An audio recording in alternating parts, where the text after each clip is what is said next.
ചില കാര്യങ്ങൾ നമുക്ക് പറയണ്ടെന്ന് തോന്നും. പക്ഷെ മനസാക്ഷി എന്ന് പറഞ്ഞൊരു സാധനം ഉണ്ടല്ലോ, അനുവദിക്കൂല പറയാതിരിക്കാൻ.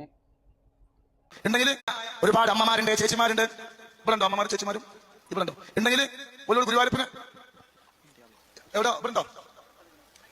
അവരോട് നിങ്ങൾ അടുത്തുള്ള ഹൈന്ദവ സഹോദരിമാരോട് നമ്മൾ തേനിൽ ഊതുമ്പോൾ അവരെന്ത് ചെയ്യണം?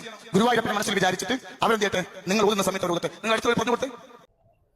ഏകദൈവാരാധന, ബഹുദൈവാരാധന, ബിദഅത്ത്, ഇതിനെ കുറിച്ചൊന്നും ഞാൻ പറയണില്ല.